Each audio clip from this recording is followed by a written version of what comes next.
الحمد لله والصلاة والسلام على رسول الله سبحانك لا علم لنا إلا ما علمتنا إنك أنت العليم الحكيم ولا فهم لنا إلا ما فهمتنا إنك أنت الجواد الكريم ما شاء الله. Approchez tous, Inch'Allah, essayez de vous rapprocher. Alors, nous allons parler, Inch'Allah, de ce sujet très difficile, les tentations de la fin du monde. Très difficile parce que nous sommes tous en train de les vivre. Et nous constatons tous que le monde n'est plus ce qu'on connaissait il y a 20 ans, il y a 30 ans, où tout était calme, tout était paisible. On parlait de croissance, de développement, d'avenir. Chacun pouvait penser à faire son avenir, l'avenir de ses enfants. Est-ce que vous voyez? Tout ça, ce n'est plus ça. Maintenant, on vit dans un monde où l'incertitude gagne de plus en plus.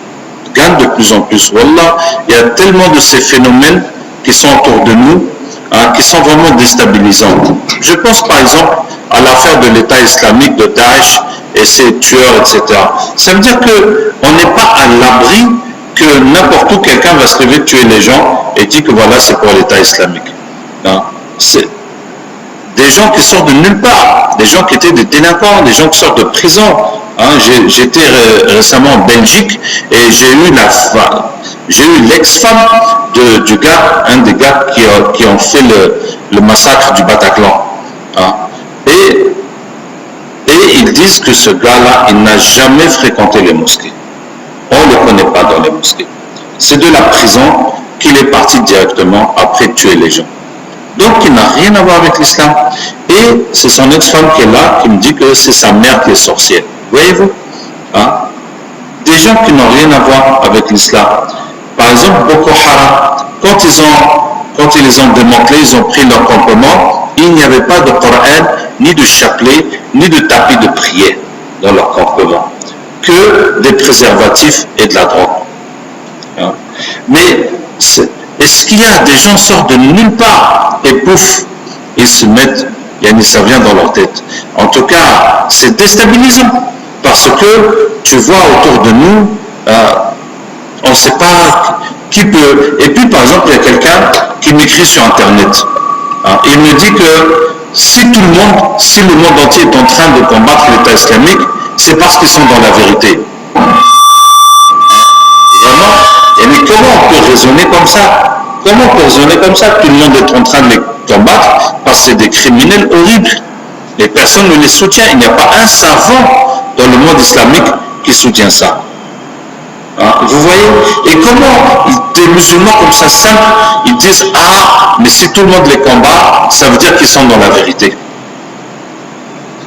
Vous voyez? En tout cas, nous sommes dans tous ces phénomènes de la fin du monde.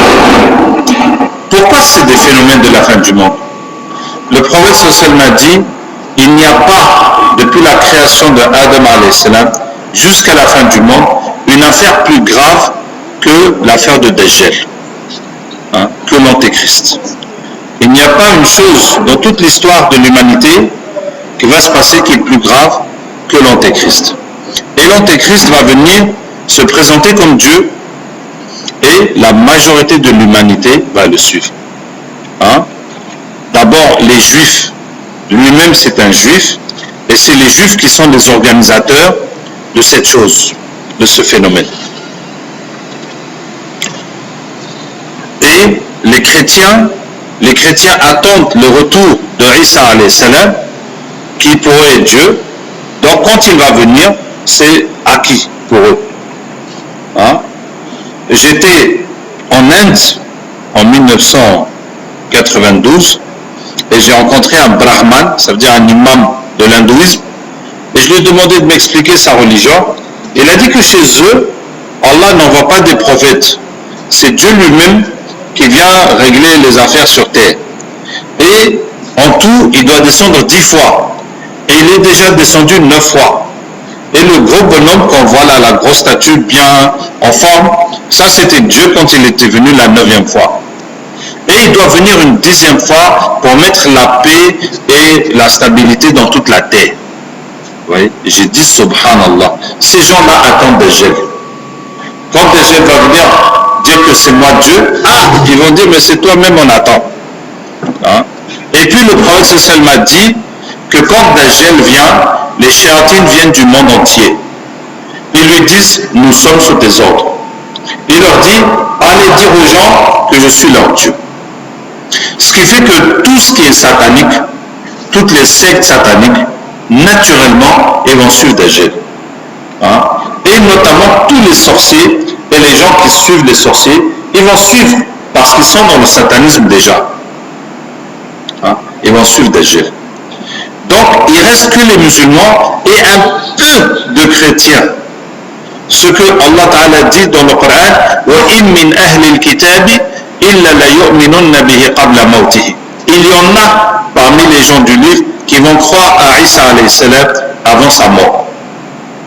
Il y aura quelques chrétiens qui ne vont pas suivre Dajjal et qui vont se patienter et qui vont suivre Isa alayhi salam par la suite.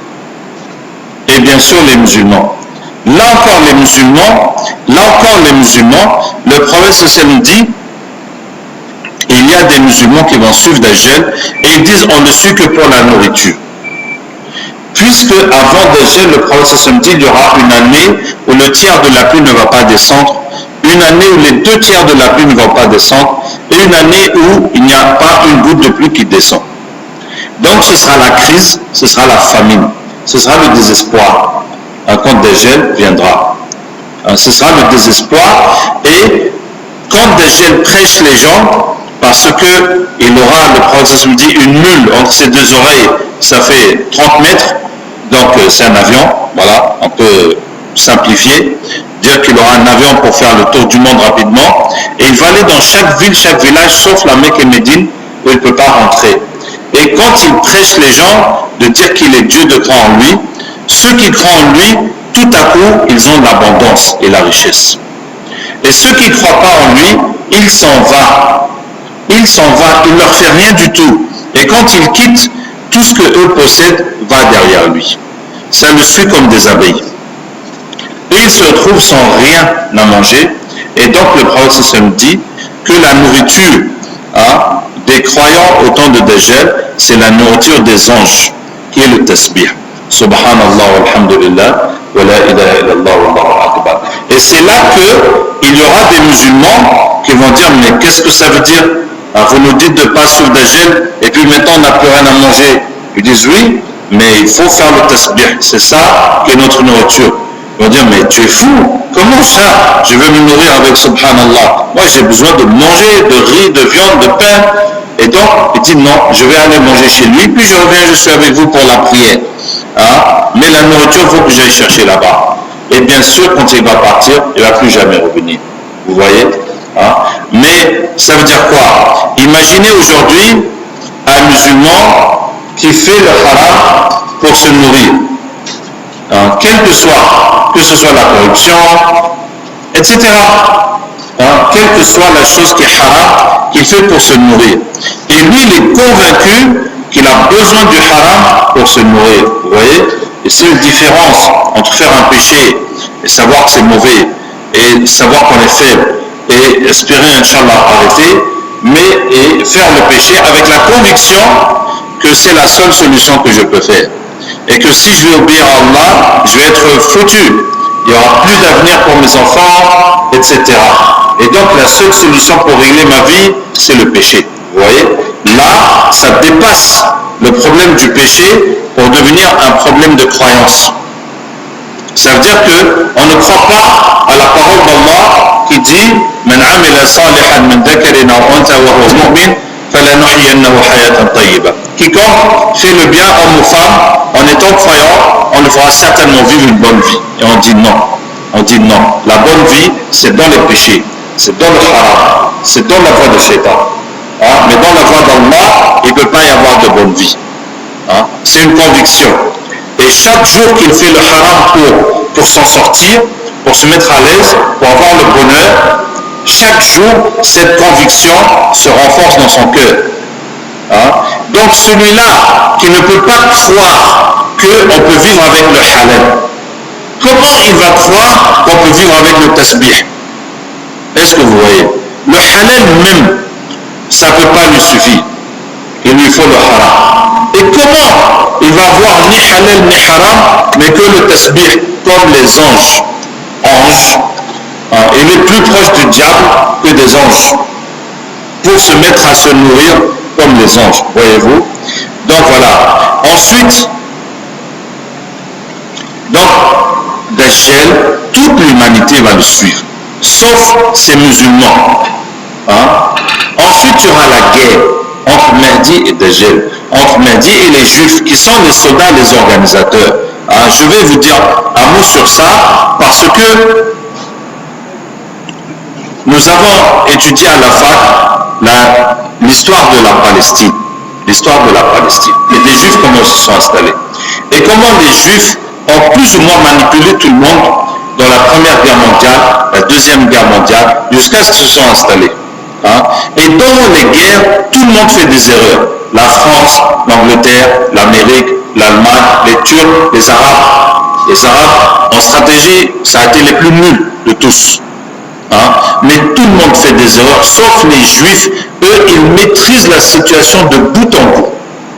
La preuve, c'est en 1997 qu'ils se sont réunis et ils disent on va faire notre État en Palestine dans 50 ans. Et bien dans 50 ans, ils l'ont fait. C'est quand même une maîtrise. C'est quand même une maîtrise de la situation. C'est quand même une maîtrise de la situation. Donc les Juifs utilisent leur pouvoir, leur connaissance, leur tout ça là. Pourquoi? Pour augmenter leur pouvoir et pour augmenter leur contrôle de tout ce qui se passe sur Terre, pour augmenter leur richesse, pour augmenter tout, pour que chaque endroit, chaque chose sur Terre qu'ils ne contrôlent pas, ils vont tout faire pour casser le système et comme ça après c'est eux qui vont contrôler. Vous voyez? C'est ce qu'ils font. Ils utilisent leur pouvoir, mais quand je vous dis ça, c'est pas pour les détester. C'est pas pour les détester, c'est pas pour dire qu'ils sont mauvais, parce qu'il est dans la nature de la vie de lutter pour sa survie. C'est dans la nature des choses que chacun lutte pour sa survie. Ça me rappelle, il y avait une année, Bush, je crois que c'est Bush, il a dit que la seule motivation de la politique internationale américaine, de la politique étrangère américaine, c'est les intérêts américains. Tu vois, sur le coup, ça m'a choqué. Ils disent que non, si l'Amérique vient faire quelque chose, c'est pour leur intérêt à eux. C'est choquant. Mais je me suis dit, mais tous les pays font ça. Est-ce qu'il y a un pays qui va aller faire quelque chose et qui compte son intérêt et comme ça, juste par gentillesse et bonté, pour aider un autre pays en sa défaveur? Mais c'est normal que chaque pays, que chacun, il cherche son intérêt. Maintenant, si tu cherches ton intérêt en tuant les autres, en ruinant les autres, là, ça ne va pas. Mais le fait même que tu cherches ton intérêt, mais c'est normal. Bien sûr que tu vas chercher ton intérêt. D'accord? Donc, ce que les Juifs font, c'est tout à fait normal. Je vais vous raconter une petite anecdote comment dire, décrisper un peu l'ambiance. Mon papa, qu'Allah le garde, il est encore vivant, en dernière nouvelle, et quand il était étudiant, quand mon papa était étudiant, on est tunisien, en France, dans les années 50, il était étudiant. Une fois, il revenait de la France vers la Tunisie, et comme il ne pouvait pas payer l'avion, il traversait par la route. Donc, arrivé en Italie, quelque part, il n'avait plus d'argent. Donc, il était en panne. Donc, il marchait dans la rue, cherchait comment il va se débrouiller. Il s'est arrêté dans un café, et le garçon vient lui dire, monsieur, qu'est-ce que tu veux boire? Il dit, le médecin. Quelqu'un lui dit, monsieur, vous buvez quoi? Il lui dit, non, je suis fatigué, j'ai rien, je vais juste me reposer un peu, puis je continue. Il dit, d'accord. Et puis le garçon revient et lui dit, regarde, il y a une touriste là-bas, une américaine, une vieille dame, tente ta chance avec elle. Vas-y, va essayer de te débrouiller. Donc, mon père, il va, madame, dit oui, et je peux m'asseoir à côté de vous? Elle dit oui, il s'assoit. Elle est en train de lire un livre. Donc, il s'assoit. Il dit, madame, c'est quoi le livre que vous lisez? Elle dit, c'est un livre sur la Shoah, quand les Juifs ont été déportés, on les a massacrés, elle raconte. Et puis elle se tourne vers mon père, il est en train de pleurer. Elle lui dit, mais vous pleurez? Il dit, chaque fois que je me sens mon peuple, et tout ce qui nous est arrivé, et tout ce qu'on a souffert. Elle dit, comment ça ton peuple? Tu es juif? Il dit, oui, je suis juif. Elle dit, mais tu fais quoi ici? Elle dit, je rentre en Tunisie, mais j'ai plus d'argent, c'est votre jour, je ne peux pas manger. Elle il dit non, c'est pas possible. Garçon, envoyez 100 buts, j'étais ange. Et il lui a donné l'argent de quoi rentrer. Et voilà. Vous voyez? Simplement de dire je suis juif. Pas besoin d'autre chose que ça. Hein? Est-ce que les musulmans sont comme ça? Vous voyez? Donc quand je dis que les juifs ils font ça, c'est pas parce qu'eux ils sont méchants, mais c'est parce qu'ils sont intelligents et nous sommes bêtes. Eux ils pensent à leur avenir, à leur survie, à leur programme, et ils travaillent tous dans ce sens. Et nous, non. Chacun tout seul. Cette Ummah que le prophète sallam a dit doit être comme un corps. C'est comme si maintenant chaque cellule de ce corps est indépendante. Chacun est parti se chercher lui-même, faire sa vie. Et chacun, ce n'est pas son problème, ce qui arrive au reste du corps. Ça veut dire que le corps est en décomposition. C'est un cadavre. Hein?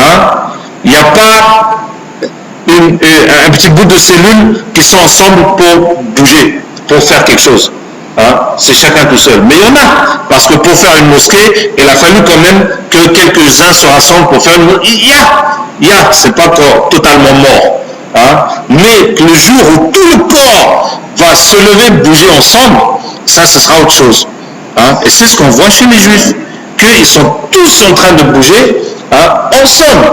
Quand il y avait la Deuxième Guerre mondiale, à un moment, l'Angleterre a favorisé les Juifs, a favorisé les Arabes contre les Juifs en Palestine.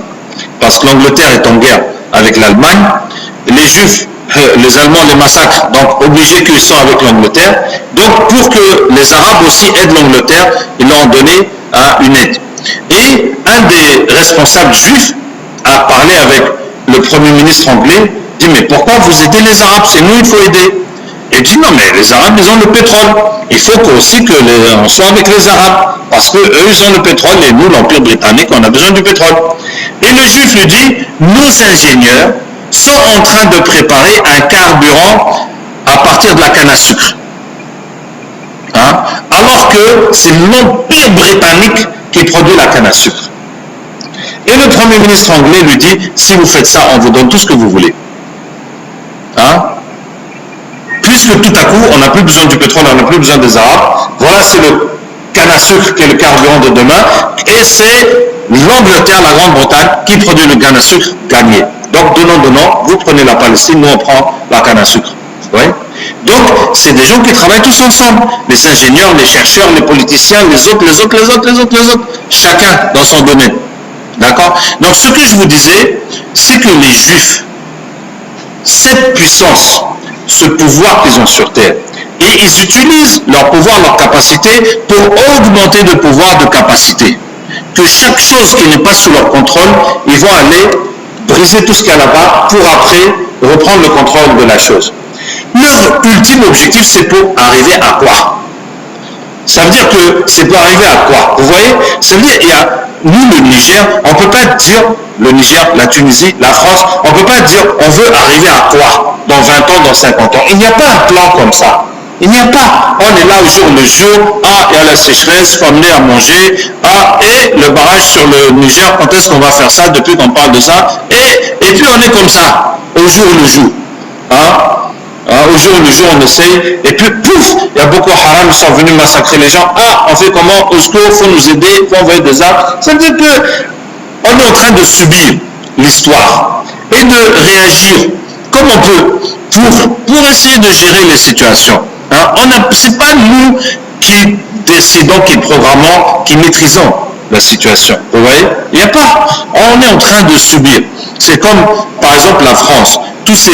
Depuis plusieurs élections présidentielles passées, chaque président a échoué.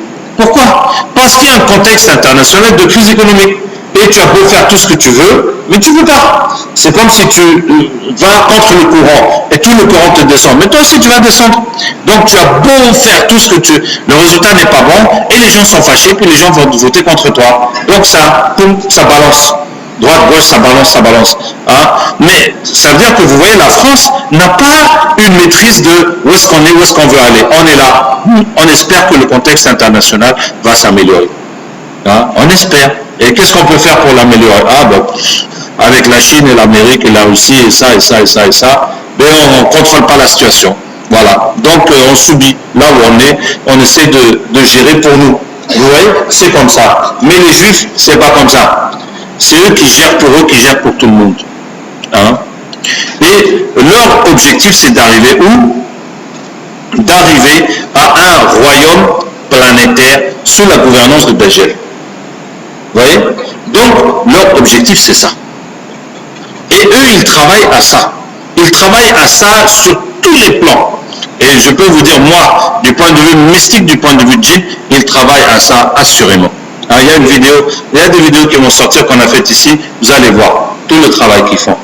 Hein, ils travaillent à ça assurément. Vous voyez? Et maintenant, et donc, par exemple, Daesh, je vais vous dire un petit peu sur ça, quel lien. Hein, ces jeunes-là qui vont là-bas, je les connais beaucoup. Comme j'ai beaucoup vécu en France, et on a beaucoup prêché les jeunes. Des jeunes, pour la plupart délinquants, hein, qui n'ont pas appris la religion. Et tous ces jeunes délinquants en France qui remplissent les prisons, c'est parce qu'ils ont la sorcellerie. Exactement comme au Niger, dans un village, il n'y a pas quelqu'un qui peut réussir sans qu'il y ait l'autre qui lui fasse la sorcellerie. Et donc tout le monde est KO. C'est comme ça dans les quartiers en France. Hein? Donc s'il y a des jeunes qui vont réussir, il y a forcément l'autre maman qui va être jaloux parce que ses enfants, elles, ils sont nuls, hein? C'est des losers, et qui va leur faire la sorcellerie. Et puis donc, après on se retrouve sans boulot, on vend la drogue parce qu'on gagne des millions à rien faire, et puis on se retrouve en prison. Donc le fait qu'ils ont déjà la sorcellerie, ils ont déjà les djinns, c'est là maintenant que les autres envoient les djinns pour leur mettre dans la tête de tuer les gens. Et c'est comme ça que ça se passe. Vous voyez. Et comme je vous dis, ça ne sert à rien. Moi, je ne prône pas la haine contre les Juifs, du tout. Parce que le mal que nous nous faisons à nous-mêmes, il n'y a personne qui peut nous faire autant de mal. Il n'y en a pas. Donc notre colère, il faut la mettre contre nous-mêmes. Hein? Contre nous-mêmes. Parce que quand on dit que, voilà, comment les musulmans, par exemple, la corruption qui empêche le Niger d'avancer. Est-ce que c'est les Juifs qui sont venus mettre la corruption au Niger? C'est nous-mêmes ou bien? Hein? Toutes ces choses, c'est nous-mêmes. C'est nous-mêmes qui faisons ça. Et donc, même si tu ne vas pas dire que non, moi j'ai pas fait. Mais qu'est-ce que tu as fait pour l'islam? Qu'est-ce que tu as fait pour changer ça? Tu ne peux pas rester dans ton coin, tu dis moi j'ai pas fait. Vous voyez? Donc, ça veut dire que si on n'est pas en train de contribuer à la destruction de la Ummah, en pratiquant soi-même les péchés, la corruption, la sorcellerie, etc., c'est déjà bien. C'est déjà bien qu'on ne soit pas en train de tirer la communauté vers le bas. C'est déjà bien. Qu'on ne soit pas comme les autres qui corrompent, qui détruisent, qui font la sorcellerie, donc ils sont en train de détruire les communautés. C'est déjà bien. Mais ça ne suffit pas. Pas du tout même. Hein? Et on se retrouve comme le jour de Tabaski là, je voyais dans une maison, il y avait une douzaine de moutons, il y avait 5 qui étaient couchés, qui étaient en train de dépecer, et les autres moutons, ils mangent de l'herbe tranquillement. Hein? C'est comme ça les musulmans aujourd'hui. Hein? Vous entendez les Rohingyas qui se font massacrer, à la Syrie, le pays qui est détruit, etc. Et nous ici quoi? Ah, ben voilà, je pense à mes études, à mon travail, à mon argent, à avoir un poste, à avoir une femme, c'est tout. Mais qu'est-ce que moi je vais faire pour l'islam? Comment je vais faire pour changer la situation? Qu'est-ce que je vais faire pour mon pays? Déjà, hein, pour ma vie, pour mon école, pour là où je suis. J'ai pas ça en tête. Hein? Donc si j'ai pas ça en tête, on est comme les moutons qui attendent leur tour. C'est tout. On va manger, on va engraisser. Vous voyez, les moutons, c'est comme si les moutons, ils mangent, ils engraissent. Ah, je suis gros, hein? Tu as vu, non? Je suis gros, hein? Il est content. Mais il peut grossir tant qu'il veut. La fin, c'est où? C'est l'abattoir. Hein, c'est ça la fin. Donc nous, on est là. Ah, c'est bon, hein? J'ai une maison, hein? Ah, t'as vu ça, non? J'ai acheté la maison. Ah, j'ai eu mon diplôme. Ah, j'ai eu mon travail. Ah, j'ai la femme, j'ai les enfants. Voilà. On graisse bien comme il faut. Ils vont venir nous finir tous. Hein? Donc ça, ce message que je dois vous passer, que cette idée que vivre pour gagner sa vie, il faut enlever ça de nos têtes. Il faut se réveiller de ça. Ça, c'était un rêve, une torpeur. On était dans un sommeil profond en pensant que ma vie, c'est pour bien vivre et puis c'est tout. Ça, c'est les moutons. Subhanallah. Il faut enlever ça de sa tête complètement. C'est pas ça ma vie. Ou bien, il faut enlever ça de sa tête. Hein? Donc, la question c'était les défis de la fin des temps. Comment faire, voilà, comment faire, hein, comment se préparer, comment faire face aux défis de la fin des temps. Ce sont les défis qui nous viennent. Hein? Dans ces défis-là, je vous ai dit que Dajjal va combattre, les musulmans vont combattre Dajjal. Ils vont combattre les juifs parce que, en fait, son armée, les organisateurs de toute son affaire, c'est les juifs. Hein, les autres gens, c'est les moutons. Ils suivent. Hein. Donc les musulmans vont combattre les juifs.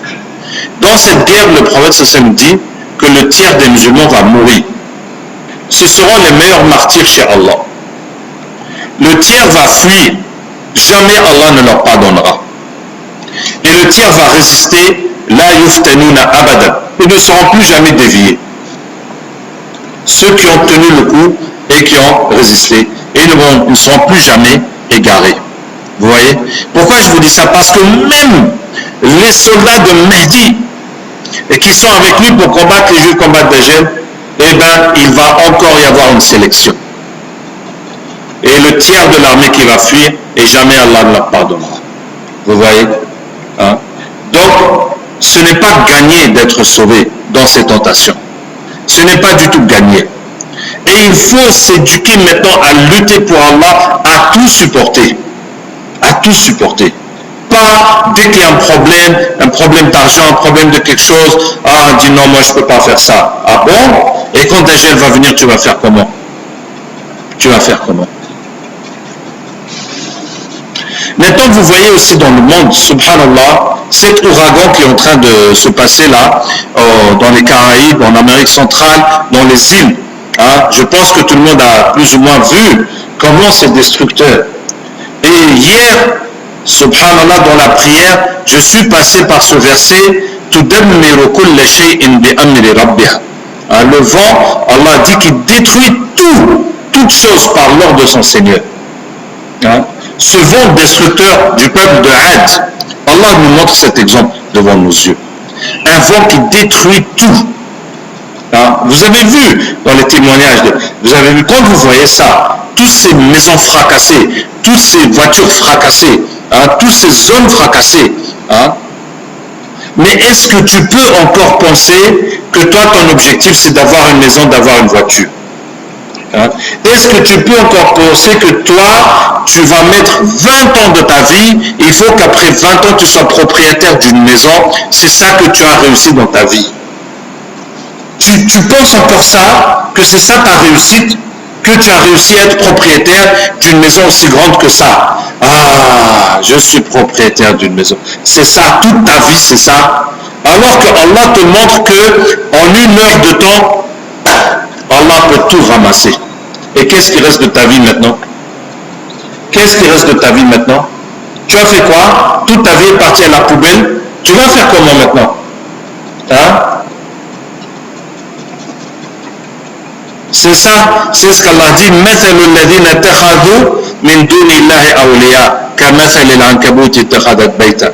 Ceux qui ont pris des alliés en dehors d'Allah sont comme une araignée qui a fait une toile. Voilà, tu comptais sur ta maison, tu comptais sur ton patron, tu comptais sur ça. C'est comme si tu as basé ta vie sur une toile d'araignée. Et en 1 minute, avec un petit bâton, on va ramasser toute la toile et voilà, tu es perdu. Hein? Qu'est-ce que je disais?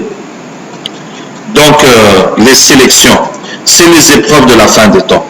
Je vais vous dire le premier point, on doit se réveiller que nous avons une mission sur terre. C'est nous qui sommes supposés apporter le bien à l'humanité. Hein? Et je me rappelle dans tous ces événements qui se passent ces dernières années, il y avait un problème dans quel pays encore, et et quelqu'un disait, mais pourquoi l'Amérique, ils ne vont pas aller régler le problème là-bas? Parce que là-bas, il n'y a pas de pétrole. Hein, et ils vont là où il y a du pétrole, ou là où il y a leurs intérêts. Comme si que nous, on croit que l'Amérique ou la France ou l'autre, c'est eux la meilleure communauté sortie aux gens. Hein? C'est eux qui ont la responsabilité de faire le bien, la justice, d'empêcher le désordre, d'empêcher les injustices, d'empêcher les gens de mourir de faim, de tout ça dans le monde. Alors que c'est nous qui sommes supposés être ça. Vous voyez? Et nous, on dit, mais pourquoi ils ne font pas ça? Comme si c'était leur devoir de faire ça. Mais pourquoi ils vont le faire? Mais est-ce que vous voyez? Donc, nous, notre responsabilité, c'est ça, d'apporter l'islam aux gens. Mais est-ce qu'on peut apporter l'islam aux gens quand on ne peut pas l'apporter? Quand nous-mêmes, qui sommes musulmans depuis X générations, on ne le pratique pas? Bien entendu, ça n'a pas de sens. Hein? Et je vais encore parler des djinns. Bon, désolé, je passe trop de temps avec les djinns. Hein? Mais combien de fois on amène les djinns et on leur dit de se convertir à l'islam? Ils disent l'islam? Mais c'est les musulmans qui viennent chez nous. Mais c'est les musulmans qui viennent nous adorer. Hein, qui viennent nous faire des sacrifices, qui viennent demander notre aide, qui nous ont... Et puis nous, on va devenir musulmans. Mais pourquoi? Pour que nous, on va s'adorer nous-mêmes ou pour faire quoi? Comment on va devenir musulman? Mais c'est les musulmans qui nous adorent. Vous nous dites de devenir musulman, mais ça veut dire quoi? Comment? Hein? Ouais. Donc comment on peut dire aux gens de devenir musulmans quand nous, les musulmans, on leur montre qu'une mauvaise image de l'islam? Hein? C'est vrai, il y en a. Et puis il y en a, subhanallah, qui se convertissent. Il y en a. Parce que, alhamdoulilah, c'est la vérité, c'est la force de l'islam. Je ne peux pas dire que c'est la force des musulmans. Hein? Mais en tout cas, c'est la force de l'islam. Il y en a. Mais, quand même, en tant que stratégie globale et communautaire, notre position aujourd'hui n'est pas d'aller prêcher les non-musulmans. Même si, chaque fois qu'on a l'occasion, on n'a qu'à le faire. Ce n'est pas qu'il ne faut pas le faire. Hein, mais la priorité, c'est quand même les musulmans. D'accord? Qu'Allah Ta'ala nous aide. Maintenant, dans cette responsabilité, un premier objectif que chacun doit se donner, c'est de construire sa foi en Allah. Al-Iman bil-Ghaib, la foi dans le caché. Hein? Comme Allah dit au début de Surat Baqarah, ذَلِكَ الْكِتَابُ لَا رَيْبَ فِيهِ هُدًى لِلْمُتَّقِينَ. Ce livre, il n'y a pas de doute en lui, c'est une guidée pour les pieux. الَّذِينَ يُؤْمِنُونَ بِالْغَيْبِ, ceux qui croient en l'invisible. Et ce que je vais vous dire de croire en l'invisible, ça veut dire qu'il ne faut pas croire à l'argent. Il ne faut pas croire aux forces matérielles. Il ne faut pas croire que c'est ça qui est déterminant dans la vie, que c'est ça qui peut te donner le bonheur, que c'est ça qui peut te donner la réussite. C'est cette croyance qu'il faut changer. Non, c'est Allah. Et c'est la satisfaction d'Allah. Hein? Et personne d'autre qu'Allah ne peut faire. Personne ne peut rabaisser ou élever. Personne ne peut détruire ma vie ou bien me donner la chance, la réussite dans la vie que Allah. Et cette certitude, ça vient en obéissant à Allah, à l'opposé des apparences. Hein? Ça veut dire quand tu es dans une situation où tu es tenté de faire un péché pour t'en sortir, et tu dis non, je vais obéir à Allah. Et Allah va te montrer que Allah ne va pas te laisser tomber. C'est comme ça que ça va venir dans ton cœur que c'est Allah qui donne la réussite. Et ce n'est pas l'argent. Et ce n'est pas telle personne. Et ce n'est pas... Et de tricher, ça ne sert à rien. C'est comme ça que cette certitude va se construire dans ton cœur. Jusqu'à ce que quel que soit le danger qui est devant toi ou la menace, tu ne vas pas quitter la voie d'Allah. Parce que tu sais que le danger, c'est en sortant des ordres d'Allah. Vous voyez? Il faut acquérir cette certitude dans ta vie. Parce que tant que tu crois dans ta vie que c'est avec l'argent qu'on s'en sort, que j'ai mon oncle là-bas qui est bien placé, qui peut m'en sortir, alors qu'est-ce qui va se passer? Il va se passer des épreuves, jusqu'à ce que tu dis non, je ne peux plus suivre la religion. Allez, il faut que je règle mon problème. et tu sautes dans le haram. Vous voyez? C'est comme ça. Parce que Allah va nous éprouver tous. Ça aussi, c'est une des caractéristiques de la fin du monde. Ça veut dire que l'épreuve va tomber jusqu'à ce qu'elle soit individuelle. Et jusqu'à ce que chacun va faire son choix de rester dans l'islam ou de quitter l'islam. Puisqu'au temps de Dajjal, il n'y aura plus de milieu. Il y a ceux qui ont la foi de se nourrir avec le tasbih comme les anges et tout le reste avec Dajjal. Hein? Il y aura plus, on ne peut plus rester comme ça au milieu. Un musulman faible, un musulman indécis, un musulman qui imite les non-musulmans, ce n'est plus possible. Hein? Donc je vous disais, hein, un objectif à atteindre à chacun dans sa foi. Il faut que tu construises cette certitude que c'est Allah qui donne la réussite. Et ce n'est pas l'argent, et ce n'est pas les moyens, et ce n'est pas le pouvoir. Il faut. Et comment tu vas construire cette certitude? Que chaque fois que tu es face à un choix, est-ce que j'obéis à Allah? Et dans le danger, dans l'incertitude, hein? C'est comme ça. Comme Allah Ta'ala dit, Ash-shaytanu ya'idukum al-faqr wa ya'murukum bil-fahsha. Shaytan vous promet la pauvreté et vous ordonne le péché. Voilà. Il te dit, tu es dans la galère, tu es dans les problèmes, ah, c'est foutu pour toi, c'est chaud pour toi. La seule solution, il faut que tu passes par le péché et là tout va s'arranger. Hein? C'est comme ça que Shaytan fait.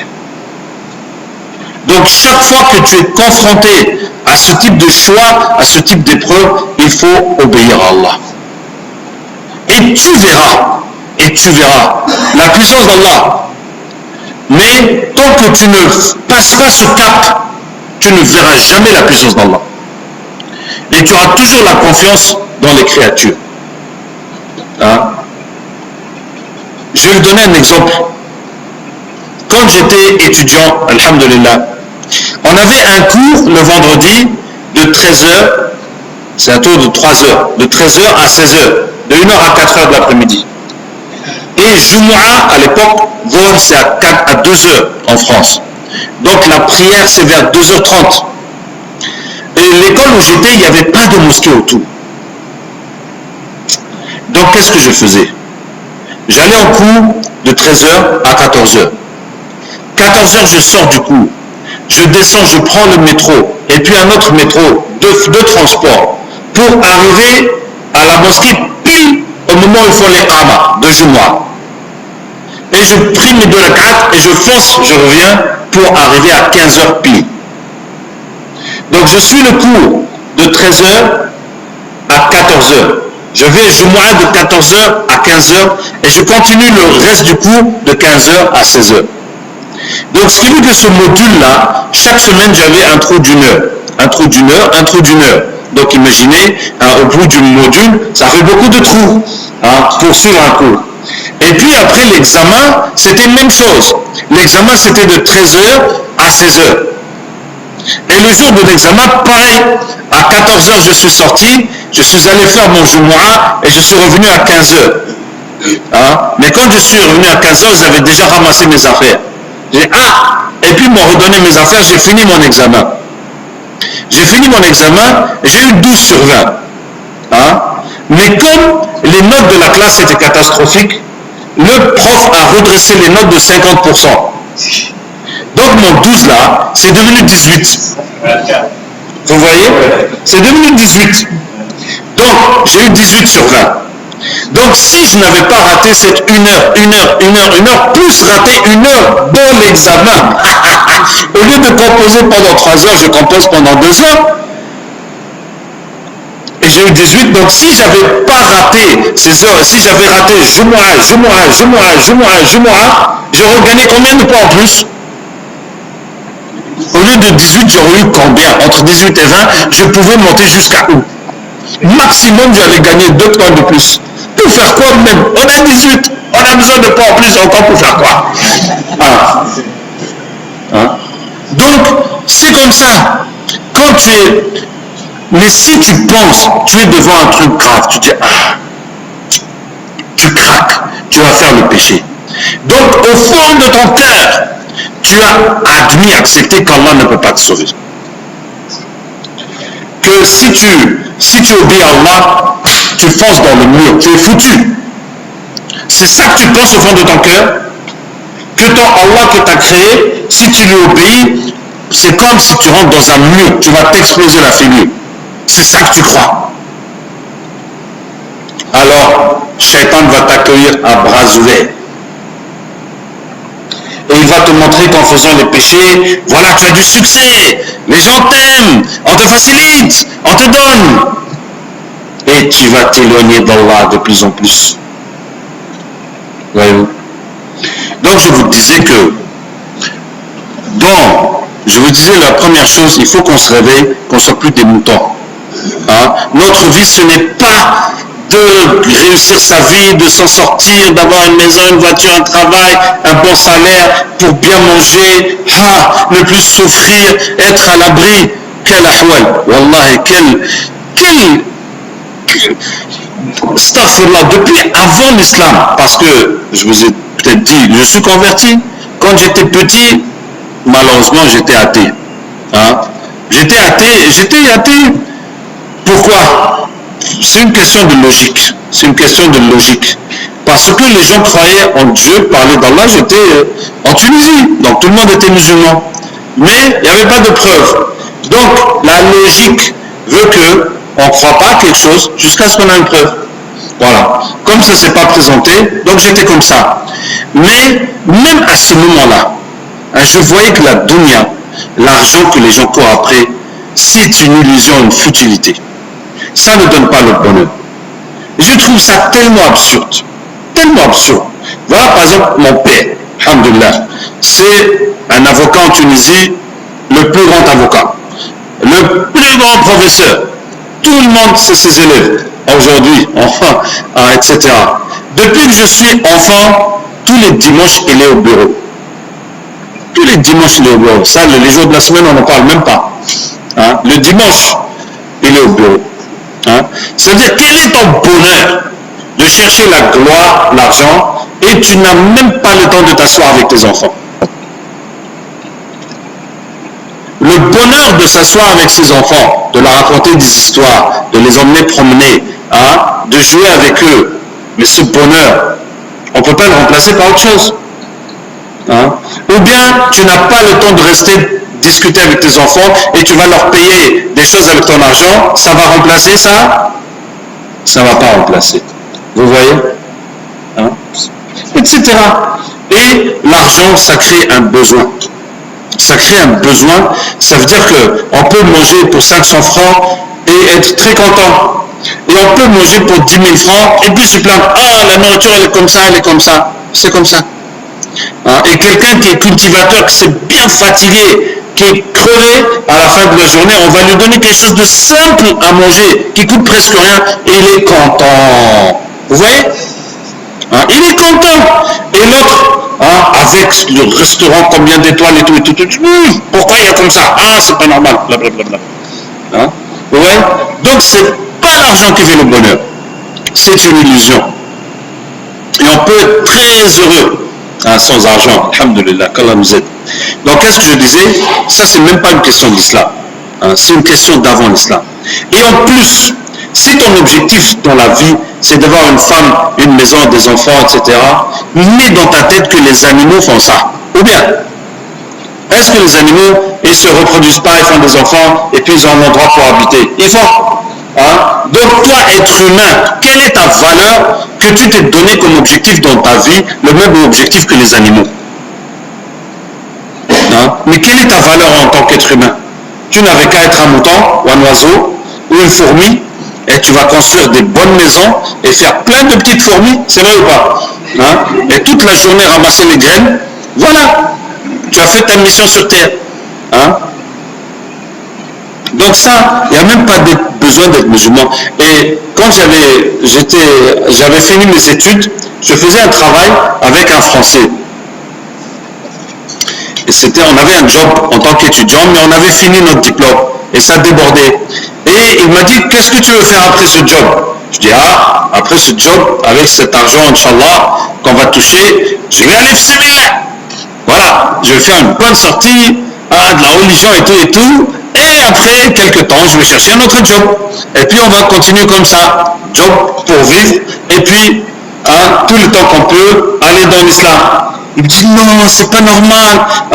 Il me dit il faut travailler dur pour assurer son avenir, pour se mettre en sécurité, parce qu'on ne sait pas si des crises peuvent arriver, blablabla. Bla, bla, bla. Il me dit moi, mes parents, dans la Première Guerre mondiale, ils ont perdu tout ce qu'ils savaient, et après ils ont travaillé dur pour acheter des maisons, faire, pour se mettre à l'abri. Il m'a fatigué un peu. Donc je l'ai laissé finir. Je dis bon, toi ton programme c'est ça. Ton programme, dès que tu as fini l'école, tu vas bosser, l'argent, acheter, jusqu'à ce que tu te sentes en sécurité. Il m'a dit oui. Je dis, une fois que tu auras fait ça, et que tu seras en sécurité, tu n'as plus peur de rien, tu vas faire quoi? Il m'a dit, je ne sais pas. Je dis, mais moi, je sais ce que je vais faire, et je vais le faire tout de suite. Et je n'ai pas besoin d'attendre d'être en sécurité, ou quoi que ce soit. Ce que moi, je me suis donné comme objectif dans ma vie, c'est ça que je fais tout de suite. C'est pas ça que je vais faire dans 20 ans, ni dans 50 ans, ni dans 1 an. C'est tout de suite que je le fais. Voilà. Et tout ce que tu dis là, c'est que du mirage. C'est Allah qui a dit que c'est un mirage. Les mécréants, leurs œuvres sont comme un mirage dans un désert. Ils pensent que le bonheur est dans la dunya, et c'est un mirage, il n'y a pas de bonheur dedans. Il n'y a pas de bonheur dedans. Je vous donne encore cet exemple. On faisait la da'wah dans mon quartier en France, et j'ai rencontré un jeune, je parlais avec lui, il m'a dit, moi, j'ai une veste à 500 000, avant qu'il y ait les euros, donc 500 000. J'ai une veste à 500 000 et je ne suis pas heureux. Je me suis dit, mais comment quelqu'un peut être aussi bête de penser que si j'ai la veste à 500 000, je vais être heureux? Ça veut dire que tous les jours, il passe devant le magasin. La veste à 500 000. La veste.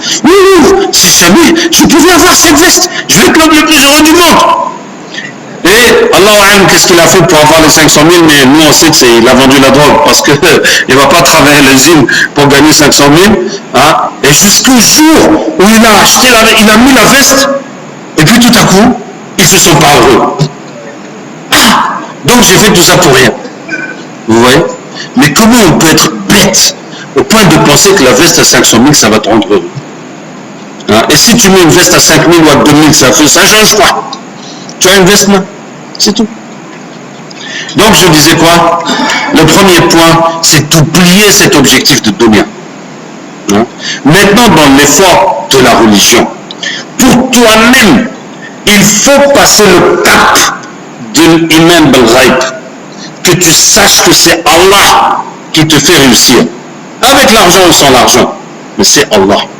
Je vous ai donné l'exemple des études, mais je pourrais vous en donner plein, mais ce n'est pas le but.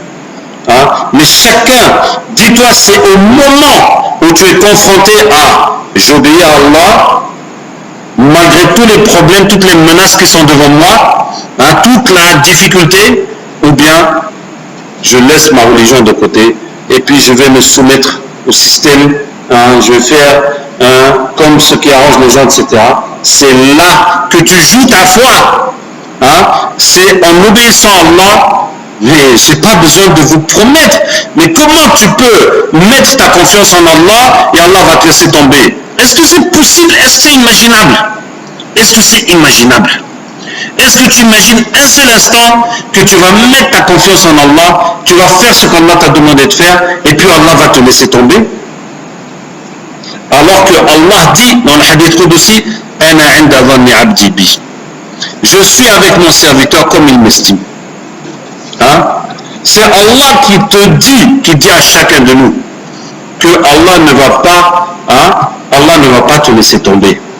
Si tu crois, tu as confiance en Allah, Allah ne va pas te décevoir. Ce n'est pas Allah qui va te décevoir. Wallah. Parce que j'ai rencontré dans ma vie des gens qui sont déçus d'Allah. Et là vraiment, moi j'ai plus de médicaments pour eux. Quelqu'un qui dit que j'ai essayé la religion, ça ne marche pas, j'essaie de faire comme Allah dit, ça ne marche pas, donc maintenant je me débrouille et il ne faut plus me fatiguer avec ça. Donc, C'est ça. Tu es en train de dire ouvertement, tu ouvres la bouche pour dire que suivre Allah, ça c'est une mauvaise idée. On ne va pas s'en sortir comme ça. Je vous dis encore pour vous distraire, parce que j'ai peur que le sujet soit trop sérieux. Mon père m'a raconté dans le village, on était à Moukni, il y avait quelqu'un qui était mourant. Il disait, j'ai laissé mes enfants petits, comment ils vont faire? Et puis quelqu'un lui dit, mais t'inquiète pas, Allah va s'en occuper. Et il a dit, mais quand j'étais moi avec Allah, on n'a pas pu s'en sortir. Mais maintenant je vais le laisser tout seul. Ne t'inquiète pas, même si tu meurs, Allah va s'occuper de tes enfants. Il dit, mais moi j'étais là, puis avec Allah, puis on n'a pas réussi, mais maintenant je vais partir, je vais rester tout seul, il va faire comment? Comment quelqu'un meurt avec cette foi et va se présenter devant Allah avec cette foi? D'accord? Donc en tout cas voilà, la clé pour avoir al-iman bil-ghaib, la foi dans l'invisible, c'est que chaque fois qu'il y a cette contradiction entre la parole d'Allah et ton intérêt apparent, tu vas suivre Allah contre les apparences et tu vas voir. Et c'est comme l'histoire d'Ibrahim a.s. dans le feu. On va le jeter dans le feu. Le feu est là. Attention. Il dit non. Moi, je suis serein. C'est vous-même qui devez avoir peur que vous avez désobéi à Allah, d'être en train d'adorer autre chose. Jusqu'à ce qu'il tombe dans le feu, et puis il n'y a pas de problème. Voilà. Mais tu ne peux pas dire, attends, avant que je saute, il faut m'expliquer là. Le feu, c'est comment? Il y a quelle température dedans? Tu vois, c'est pas comme ça. Il faut sauter d'abord. Il faut sauter d'abord. C'est arrivé là-bas, tu vas comprendre. Inch'Allah, tu vas comprendre. Donc je disais, al-iman bil-ghaib. Maintenant, ce que nous devons faire pour l'islam, à vrai dire, l'islam, la Ummah, c'est comme un chantier, comme une ville ou un pays en ruine où il y a besoin de tout.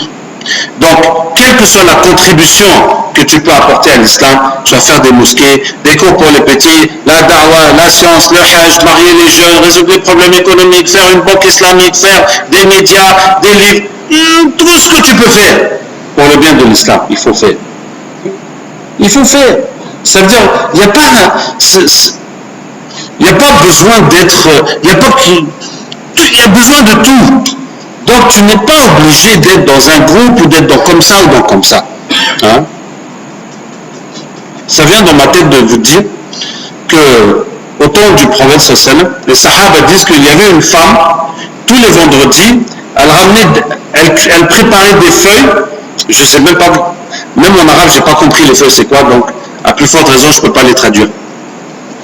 Mais elle faisait des feuilles avec un peu de farine, et puis ça faisait des petites choses à manger, je ne sais pas comme on va dire des petits beignets ou des petits quelque chose qu'elle faisait, et puis elle venait après Jumu'ah, elle nous donnait à manger.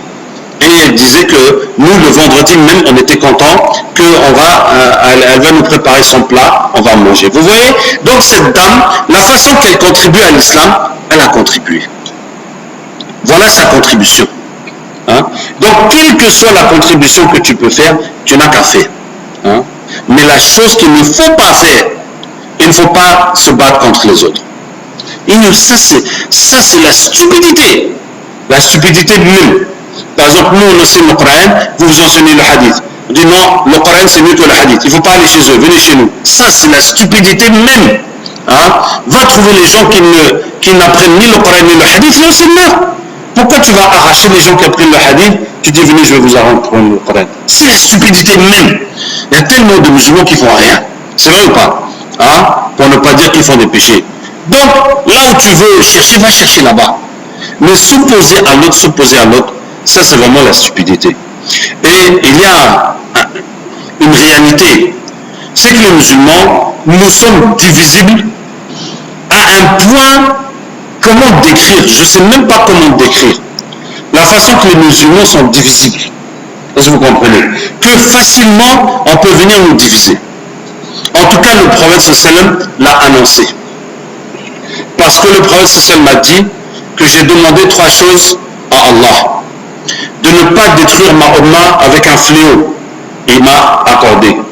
De ne pas détruire ma Ummah par les ennemis, il m'a accordé.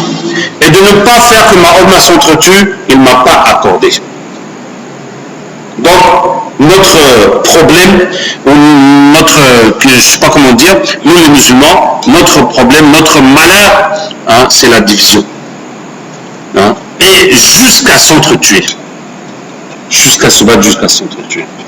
Donc, et vous voyez comment nos ennemis, ils prennent un grand plaisir à nous diviser. C'est vrai ou pas? Ah, subhanallah. Grand plaisir. Au lieu qu'on aille tuer les musulmans, non. Faut même pas te fatiguer. Tu montes l'autre, et paf, ils vont se tuer entre eux. Et toi, tu es tranquille, tu vends les armes, tu gagnes l'argent, tu gagnes le pétrole, et tout le boulot, hein, ils vont faire. Et s'ils ont besoin d'aide, allez, on va les aider par des bombes, et eux, ils continuent à faire le travail entre eux. On est champions pour se diviser, pour s'entretuer. C'est vrai ou pas? Hein? Mais pas besoin de regarder Daesh et la Syrie, il n'y a qu'à regarder comment on est divisé dans une mosquée, dans un quartier, dans une ville, dans un pays, entre les imams, etc. Entre les prédicateurs. Hein? Pas besoin de dire, il n'y a qu'à voir entre nous. Et donc ça, chacun de nous, si tu es une cellule qui pense à ce corps des musulmans, comment il va se réunifier et comment il va se lever dans un seul corps. Donc, chaque cellule du corps, hein, elle doit retrouver sa place dans le corps. On ne doit exclure personne. Et on doit toujours mener des actions qui réunissent la Ummah et dire des paroles qui réunissent la Ummah. C'est-à-dire qu'il faut être conscient du degré de division qu'il y a chez les musulmans pour ne pas en rajouter. Hein? Et malheureusement, il y a des gens qui prêchent l'islam, qui œuvrent pour l'islam, mais ils vont mettre une partie de leur énergie pour dire une grande partie, pour ne pas dire une grande partie de leur énergie, à critiquer les autres. À critiquer les autres qui œuvrent pour l'islam différemment ou dans d'autres branches. Hein? Et ça, vraiment, c'est une stupidité. Et ça, si j'ai autorité, ou bien je vais me permettre de lancer un appel aux autorités, ça veut dire qu'il faut qu'il y ait une autorité religieuse dans le pays. Et s'il y a des gens qui prêchent la haine et la division au nom de l'islam, il faut les empêcher. On ne peut pas les laisser comme ça jusqu'à ce qu'il va se passer une catastrophe. Hein? Tout discours de haine, de division doit être banni. On ne peut pas comme ça, au nom de quelle liberté religieuse, il faut qu'il y ait une autorité de la religion. De dire que non, ce genre de prêche, ce n'est pas conforme à l'islam et ce n'est pas bon pour l'islam. Et ces gens qui donnent ces paroles-là, on les interdit, on ne les accepte pas. Il faut interdire, on ne peut pas. Vous savez, subhanallah, c'est grave comment le discours de haine marche plus vite que le discours de paix, d'amour et de construction. C'est vrai ou pas? Mais c'est comme ça. Hein? Et je me rappelle une fois, j'étais dans un autre pays, et cette année-là, il y avait un conflit entre les deux dignitaires musulmans les plus éminents du pays. Il y avait un conflit, chacun d'eux réclamait que c'est lui qui doit gérer le Hajj. Chacun d'eux réclamait que c'est son autorité religieuse qui doit gérer le Hajj. Et vous savez, quand on dit gérer le Hajj, ça veut dire quoi? Ça veut dire les millions. Ou bien ça veut dire quoi? Non, mais c'est pas pour les Hassanats qui se disputent. Hein? C'est pour les millions. Hein? Et ils étaient vraiment en conflit jusqu'à ce que toute la communauté parlait de ce conflit. Et subhanallah, il y avait un journal musulman et qui a rapporté ce conflit. Et quelqu'un qui avait le journal, venez voir. Et tout ce qu'il y a de bon dans le journal, le hadith du jour, les conseils, les tassassis, les salles, tous les enseignements, ça n'intéresse plus personne. Tout ce qui intéresse, c'est le conflit des deux dignitaires musulmans. Vous voyez, ça veut dire que nous sommes comme ça, le mal se propage tellement vite. Alors que si on va dire à chacun, allez, on veut que tout le monde apprenne un hadith. Vous pensez que combien de gens vont apprendre le hadith? Hein? Mais le conflit, qu'est-ce que les deux dignitaires, chacun dit? Chacun a appris tout de suite. Et chacun est parti répéter tout de suite. C'est vrai ou pas? Hein? Mais s'il fallait apprendre les hadiths, aller répéter les hadiths, Il faudrait peut-être leur payer de l'argent pour qu'ils le fassent et encore. Hein? Donc je disais quoi? Étant donné, et je vais vous donner un autre exemple qui me vient en tête, encore pour détendre un peu cette situation.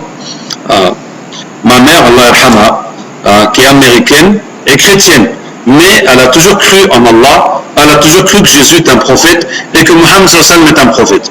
C'est pour ça que je dis Allah yarhamha. En tout cas, après mon père qui est musulman, elle s'est mariée avec un juif en Angleterre et à la fin elle s'est mariée avec un Hollandais qui était chrétien. Et j'ai assisté à ces deux mariages après celui de mon père, puisque je n'étais pas là. Bon. Mais j'ai assisté aux autres mariages de ma maman. Et quand j'étais à son troisième mariage, avec le chrétien, j'ai voulu commencer à lui faire la dawa. Et comme c'est un Hollandais, luthérien, ils sont luthériens. Hein? Ils sont, comment on appelle ça, protestants. Hein? Et si vous connaissez l'histoire de la Hollande, c'est une histoire incroyable. Parce que c'est un pays qui n'existait pas. Et ces protestants étaient rejetés par les catholiques qui étaient la majorité. Qu'est-ce qu'ils ont fait? Ils sont venus au bord de la mer et ils ont fait une digue pour tirer l'eau dehors, hein, pour tirer l'eau, et puis ils ont créé une terre qui était couverte par l'eau, et puis ils ont tiré l'eau, et puis ils ont séché la terre, et puis ils se sont installés là-bas. Donc ils ont créé une terre là où il n'y en avait pas, hein, pour vivre leur religion tranquillement. Hein, c'est quand même le machallah. Hein, et donc c'est les luthériens. Et donc je lui ai demandé quelle est la différence entre vous et puis les autres. Parce qu'il y a 4 protestants, il y a les luthériens, il y a les baptistes, il y a les anglicans, et puis il y a les je sais pas quoi. Hein. Il m'a dit, je voulais commencer à faire la dawa. Hein. Et il m'a dit, moi, je ne suis pas un théologien, mais chaque fois qu'on me pose cette question, je dis, ce qui nous unit est plus que ce qui nous sépare. Vous voyez la réponse? C'est-à-dire, même si entre eux ils ne sont pas d'accord, même si entre eux il y a des conflits, il y a eu des guerres dans le passé, etc. Mais si quelqu'un qui n'est même pas chrétien, il va dire, mais c'est quoi le problème entre vous et les autres? Dire, non, il n'y a même pas de problème. On est tous pareils. Hein? Il ne va pas laisser quelqu'un venir entrer entre eux pour les diviser. Vous voyez? Alors si c'était les musulmans, wallah, vous pouvez faire le test avec n'importe quel. Hein? Celui qui dit je suis tel groupe, tel groupe, tel groupe. Je dis là, mais les autres groupes là, ce qu'ils font c'est comment? Cela, laisse tomber mon frère, qu'Allah la pardonne, hein, si c'est pas autre chose. Si c'est pas autre chose. Hein? Tu en as comme ça. Astaghfirullah. Je lui dis, tu as fait la dawa? Il dit, Oulaïyadou billah. Oulaïyadou billah. Hein? Hein? Comme si c'est des chatines ou je sais pas quoi. Hein? Donc, je vous ai dit que nous sommes très divisibles. Nous sommes tellement divisibles. C'est-à-dire qu'il faut être conscient de ce point faible, de ce problème qu'on a, pour que nous, on œuvre à l'unité. Hein? Que nos cœurs soient toujours ouverts, qu'on cherche toujours par la parole, par les actes à réunir, et pas diviser encore plus ce corps qui est déjà en 100 000 morceaux. Et toi, tu veux venir couper encore, pour que ça devienne 200 000 morceaux. Hein? Pas, au contraire, il faut essayer de recoller, tant qu'on peut. Voilà, est-ce que c'est le dernier conseil que je vais vous dire par rapport, c'est le dernier conseil que je vais vous dire. Là, je suis en train de parler depuis 1 heure. Alhamdulillah, c'est bon. Ah, voilà. Donc, c'est le dernier conseil que je vous dis. Et je vous laisse méditer sur toutes ces affaires de fin du monde. Parce que, voilà, l'année dernière, on était en Guinée. On était en Guinée pour faire une campagne, notamment pour les filles qui tombent dans les écoles. Et quand on est là-bas, il y a eu quelques militaires guinéens qui ont été tués au Mali, qui font partie de la force MINUSMA là, et ils sont morts. Et puis, bref, ça fait un émoi dans le pays. Et puis le président a réuni les responsables de la sécurité. Il a dit attention, il y a des étrangers qui sont venus ici, il faut être vigilant, blablabla. Ça, il a un peu mobilisé les gens alors qu'il n'y a rien du tout. Hein? Il n'y a rien du tout. Et il a mobilisé les gens, et puis c'est venu le gouverneur a réuni les chefs de quartier, attention, regardez, tous ceux qui ont des étrangers autour de lui, il faut les déclarer, il faut les surveiller, papa. Hein? Et puis, les frères qui étaient les organisateurs de notre campagne en Guinée, pas les frères de Roquin, mais les autres frères, ils ont dit que non, vraiment, c'est pas le bon moment. On ne peut pas faire cette campagne. Vraiment, il faut laisser ça d'abord, venir après quand tu seras plus calme, quand tu n'auras plus de problèmes. Je leur dis, si maintenant ça ne va pas, si ce n'est pas le bon moment, sachez qu'après, ça va être pire. Tout ce qui va venir, ce sera pire. Donc, si on ne le fait pas tout de suite, on ne va jamais le faire. Donc, nous, on va le faire. Et si vous avez peur, eh bien, restez chez vous et nous, on va faire notre campagne sans vous. Et c'est ce qu'on a fait. On a fait notre campagne sans eux, ça s'est très bien passé et on n'a eu aucun problème. Et le dernier jour qu'on devait quitter la Guinée, ce gouverneur-là de Conakry, qui avait réuni les gens et qui avait mis la terreur dans les cœurs, il est mort. Et c'est comme ça. C'est comme ça parce qu'il y a des choses mystiques derrière. Il y a des gens qui travaillent avec le diable. Et nous, on demande à Allah de leur montrer sa puissance. Et de montrer à tout le monde sa puissance. Et qu'est-ce qui va arriver à ces gens-là? Vous voyez? Et c'est pour ça que je vous dis, il ne faut pas avoir peur. Tu suis la voie d'Allah, t'inquiète pas. Allah va bien faire les choses. Donc ce que je vous dis, c'est que tout ce qui se passe dans le monde, il faut te mettre dans ta tête qu'il n'y a pas le jour qui va venir, la Libye va s'arranger, ça va être comme avant, l'argent libyen va venir pour nous construire des mosquées. Non! Ou bien Boko Haram, ça va s'arranger, le Nigeria, ça va se développer. Mais non, c'est pas du tout comme ça que ça va se passer. Il faut mettre dans ta tête, ça va être pire et pire et pire et pire. Donc c'est maintenant qu'il faut travailler sa foi et ramener la Oumma dans le droit chemin et oublier complètement qu'il faut que je construise mon avenir de maison, etc. Qu'Allah nous aide. Est-ce qu'il y a des questions? Oui?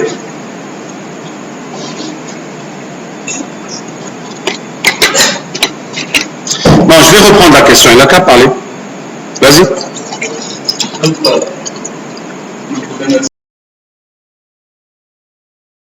Pensez-vous qu'il est primordial d'être dans l'armée du Mahdi? Et que pensez-vous de ceux qui ne sont pas? Je ne pense pas. Et on ne sait pas comment sera l'armée du Mahdi.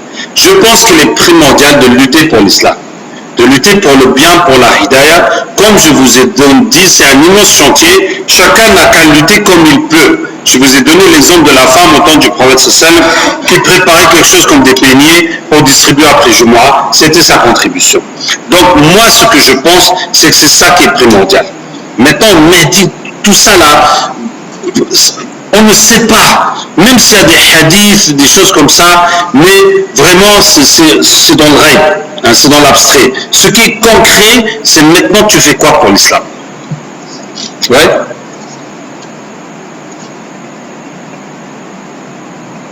Est-ce qu'il y a des hadiths qui parlent sur les signes de reconnaître pour le Mahdi, il y a beaucoup de hadiths qui sont inventés, qui sont faux, qui sont daïfs, etc. Et les hadiths qui sont vraiment authentiques sont très rares, sont très peu. Et dans ce que j'ai pu voir dans les hadiths authentiques, il n'y a pas assez de quoi le reconnaître. Mais je reste dans ma conviction, lutte pour l'islam, fais ce qu'il faut pour Allah et pour que tout se passe bien.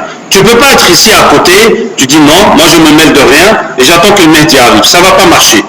Il faut qu'aujourd'hui, tu luttes tout ce que tu peux pour l'islam, pour qu'Allah te donne le tawfiq, pour qu'Allah te facilite de faire plus. Allah dit, ceux qui se guident, nous les augmentons de guider. Mais il n'est pas possible que tu restes aujourd'hui en dehors du mouvement, tu fais rien et tu dis moi je me prépare pour le Mahdi. Tu te prépares comment? En faisant du karaté, ou bien en faisant des pompes, ou bien en faisant quoi? Tu dois te préparer pour le Mahdi en luttant pour le bien de l'islam, en te confrontant aux situations, en remplissant ta cœur de rahma, de tristesse, de pitié pour la Ummah et même pour les non-musulmans. C'est ça que tu vas te préparer. Continue. C'est fini? La troisième est partie.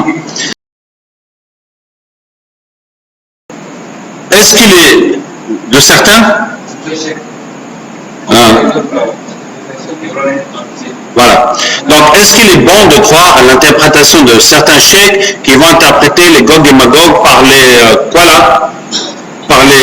quoi, et de Jérusalem, qui vont interpréter la troisième tribu des Juifs, je sais pas quoi, etc., etc. En tout cas, moi personnellement, j'y crois pas. J'ai vu plus ou moins toutes ces choses. Vraiment, ça me paraît tellement invraisemblable. Et ça me paraît très éloigné des textes, tels que le prophète sallam décrit la venue de Dajjal, etc. Et parce que je suis, comme je vous ai dit, tout le temps avec les djinns, eux, c'est pas du tout comme ça que ça se passe. Ça se passe comme c'est écrit dans les textes. Hein? Et ce que je vous dis, au-delà de croire à cette interprétation ou pas, la bonne réponse, c'est toi, tu fais quoi maintenant pour l'islam? C'est ça qui va te préparer à ce que, quelle que soit la chose qui va venir, on va l'affronter.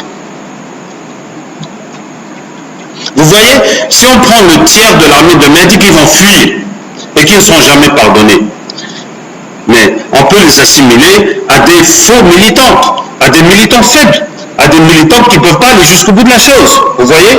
Donc, ceux qui ne sont même pas militants et qui vont aller se coller à Mehdi parce qu'ils disent que c'est le vrai chemin. Ah, mais avant le Mehdi, le vrai chemin, il était où? Hein? Tu n'as jamais rien fait pour l'islam, mais maintenant tu vas aller dans le vrai chemin. Mais c'est les épreuves, et donc il y aura aussi sélection-élimination.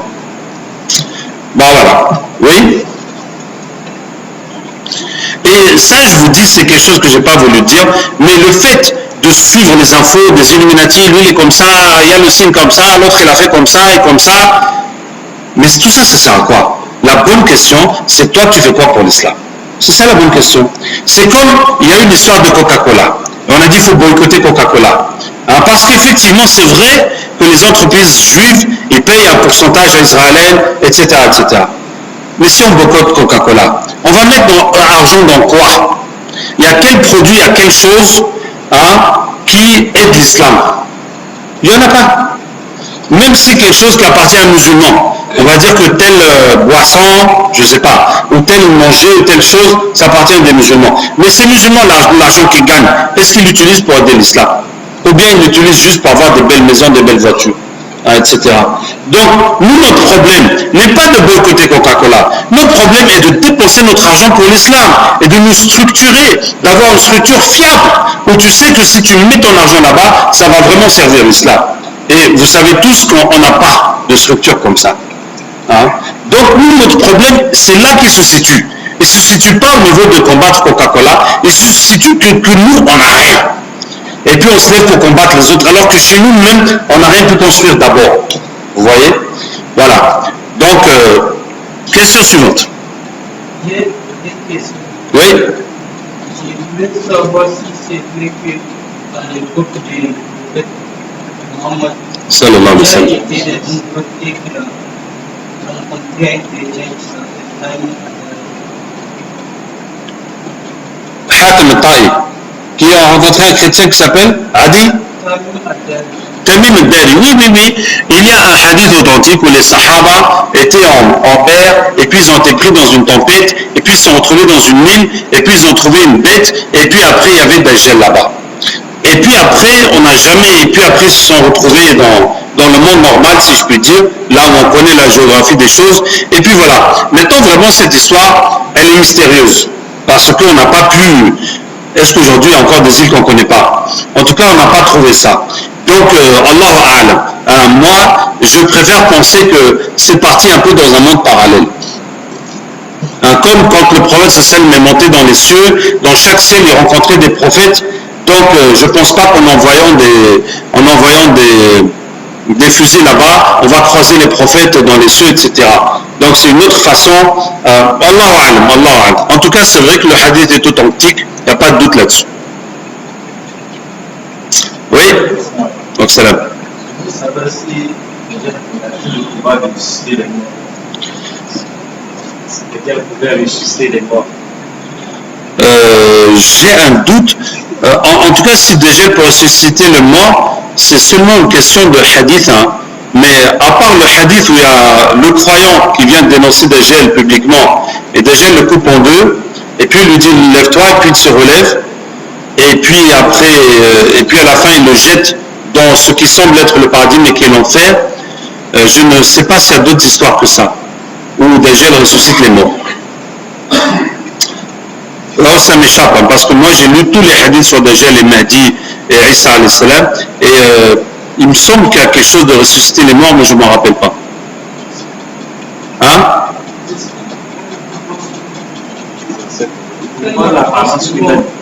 Il prend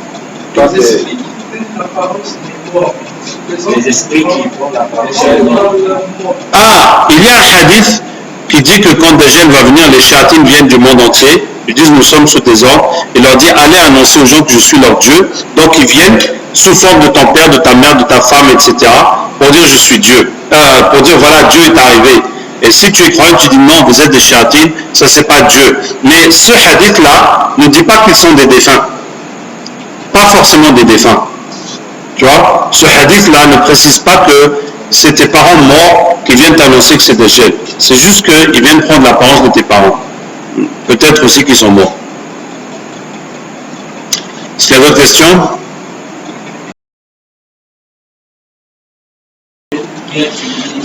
Alors, on dit qu'au commencement, avant de créer toute chose, Dieu a pris de sa lumière et il en a fait le prophète sallam. Et puis il a pris une partie de la lumière du prophète sallam pour créer le monde, etc. Ça c'est faux. Ça c'est faux. C'est un hadith très faible qui n'est pas valable dans la aqidah, dans la croyance, et qui contredit l'autre hadith qui est authentique, qui dit que la première chose qu'elle a écrite est la plume, et il lui a dit d'écrire, et elle a écrit tout ce qui va se passer jusqu'à la fin du monde. Et attention, parce que cette idée fausse de la lumière du prophète sallam peut pousser jusqu'à dire vraiment des choses qui sont contre la foi, hein, qui sont contre la foi, etc. Donc oubliez cette histoire. C'est vrai que le prophète sallam c'est la meilleure des créatures, mais c'est pas que cette histoire de lumière là, il n'y en a pas.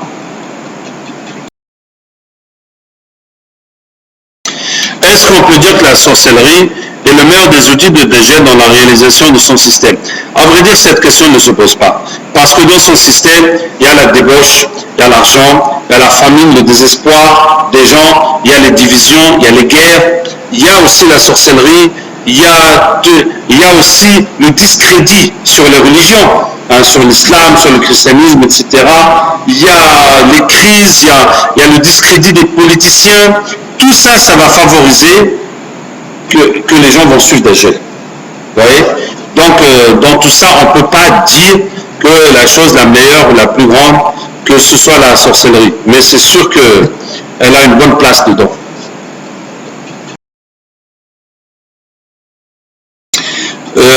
Alors, je vous ai dit que la situation qu'on vit ne va faire qu'empirer, alors qu'il paraît qu'un jour, l'islam va régner sur toute la terre. Effectivement, l'islam va régner sur toute la terre au temps de Sayyidina Isa alayhi salam. C'est au temps de Sayyidina Isa que, quand les musulmans vont combattre les juifs, et puis le tiers qui va rester va résister, ils vont monter dans la montagne à l'est de Damas, et pendant qu'ils seront encerclés par les juifs, et une nuit, ils vont s'encourager, pourquoi on va rester comme ça jusqu'à mourir de faim, on n'a qu'à aller se battre, soit l'un nous donne la victoire, soit il nous donne le martyr. Et ils vont faire souple dès que c'est l'heure pour attaquer avant que les gens ne se lèvent, et pendant que l'imam s'avançait pour prier, c'est là que Isa alayhi salam descend sur eux. Et ils vont combattre ensemble, et Isa alayhi salam a fait que tous les créants qui sont son odeur meurent, et son odeur va jusqu'où va sa vue. Donc s'il regarde comme ça, tous les mécréants meurent, et Isa va rejoindre Dajjal, il va le tuer à la porte de Jérusalem, et puis après Allah va dire à Isa de réunir les musulmans à la montagne de Tour, et Allah va lâcher les Gog et Magog qui vont bouffer tout le reste de l'humanité. Tous ceux qui ont suivi Dajjal, c'est Gog et Magog qui vont les bouffer. Les juifs qui sont ses soldats, c'est les musulmans qui vont les finir. Et tous les autres, c'est les Gog et Magog qui vont les finir. Et puis Allah va envoyer des vers, les Gog et Magog aussi vont mourir. Et puis Allah va envoyer des oiseaux, enlever Gog et Magog. Et c'est là qu'il ne reste plus que les musulmans sur terre. Et Sayyidina Isa va être roi, en tout cas chef, pendant 7 ans ou bien 40 ans. Et pendant tout ce temps, il n'y aura pas un désaccord entre deux personnes. Hein?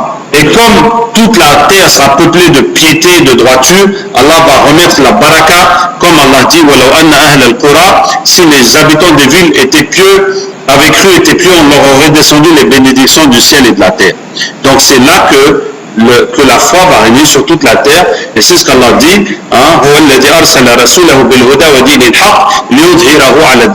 c'est lui qui a envoyé son messager avec la guidée et la religion de vérité pour la faire triompher de toutes les religions. Donc c'est le moment où il n'y aura que l'islam sur terre. Et il n'y aura plus un péché sur terre. Mais comme vous le voyez, c'est plus par élimination que par conversion. Donc surtout, ne pensez pas rester dans votre coin et attendre le jour que ça va arriver.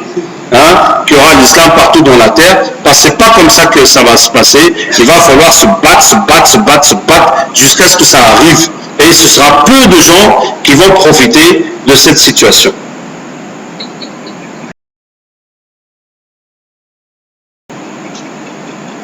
Quelle a été ma plus grande épreuve au moment où j'ai décidé de croire à l'invisible et comment j'ai pu la surmonter?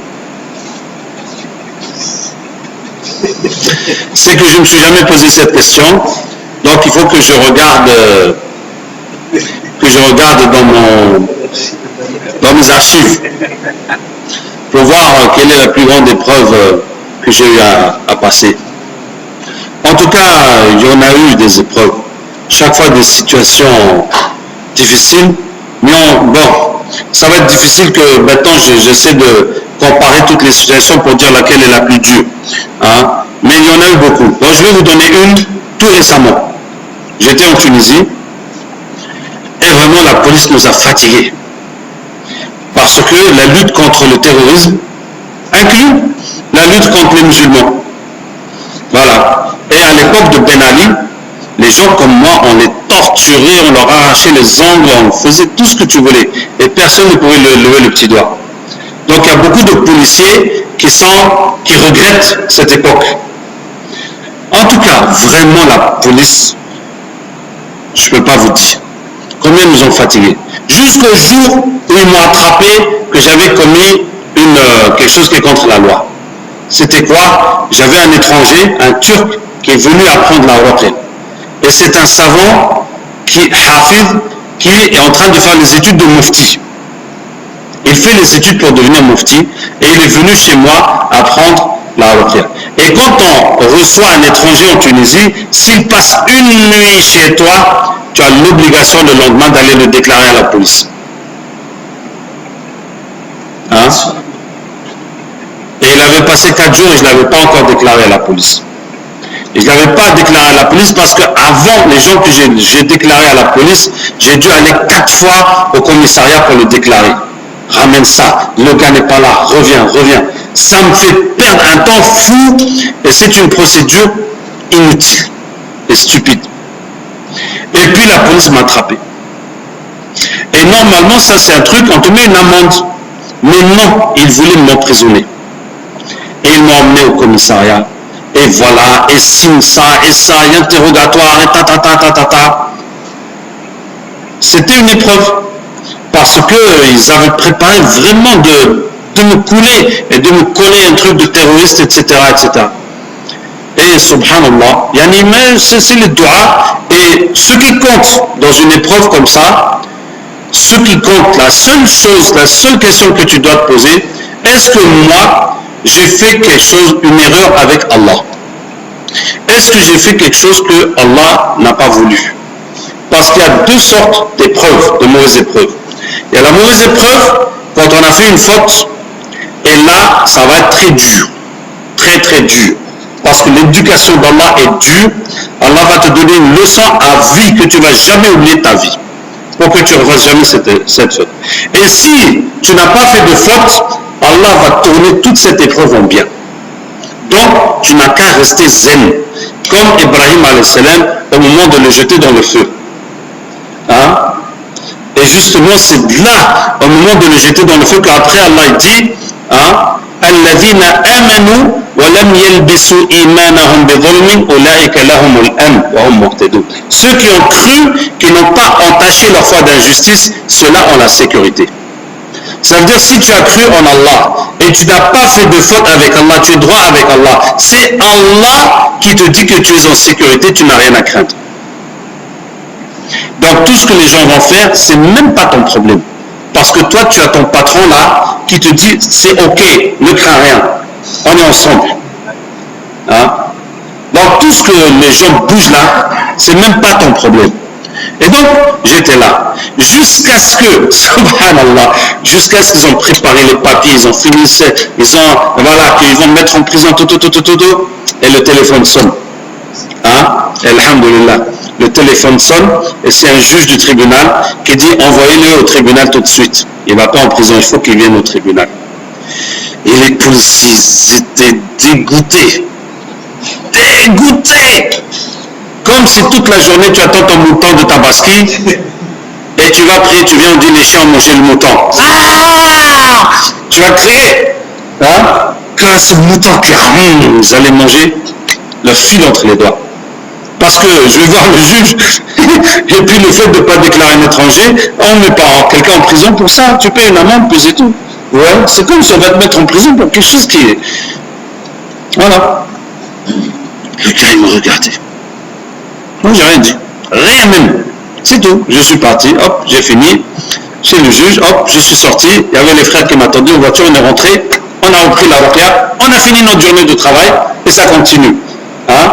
Mais ce qui s'est passé, c'est que 2 jours après, il y a d'autres policiers qui sont venus chez moi, qui sont des hauts gradés et qui m'ont dit que ce que les autres ont fait, vraiment, c'est faux et qu'ils sont venus me présenter leurs excuses et qu'ils vont se venger de ces policiers-là qui m'ont fait toute cette misère. Hein? Alhamdulillah, voilà. Et on est sorti avec les honneurs. Alhamdulillah. Mashallah. Mais quand même, hein, l'épreuve, c'est toujours dur. Ça, c'est après qu'on rigole. Et sur le coup, on rigole pas. Hein, mais alhamdulillah, voilà. Je vais vous donner une autre épreuve. Voilà, ça, c'est une épreuve. Quand j'ai fait, après le bac, j'ai fait mes études en prépa en France. Je ne sais pas si vous connaissez la prépa, mais en tout cas, c'est ce qu'il y a de plus dur.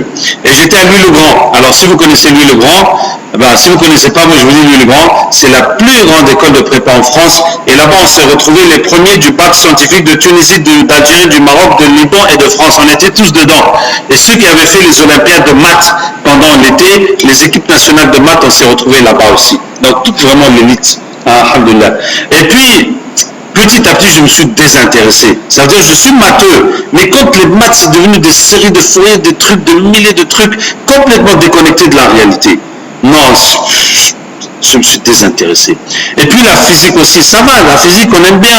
Pendant le bac, les élastiques, les chocs, les forces, tu tournes comme ça, il faut compter ta manivelle et tout et tout. Mais après c'est devenu des trucs qui tournent à 500 tours par seconde, qui fait des forces magnétiques, je ne sais pas comment. Pouf! Non, ça ne m'intéressait plus. Franchement, j'ai déconnecté. Tu vois? Et ce qui fait que la deuxième année, la fin de la deuxième année de prépa, hein, je devais passer les concours pour les grandes écoles. Mais à Louis-le-Grand, ils m'ont mis interdit de redoubler. Ils ne veulent plus de moi. Parce que j'ai déconnecté. Hein. Et toutes les écoles, là où il y a la physique, de toute façon, je ne pouvais pas. Et puis, de toute façon, être ingénieur pour travailler des machines, toute ma vie, je vais fabriquer des machines. Ah, franchement, ça ne m'intéresse pas. Hein. Ça ne m'intéresse pas. Je vais inventer un super ordinateur, un super truc. Non, ça ne m'intéresse pas de passer ma vie là-dedans. Donc, il ne restait plus que l'informatique et la statistique.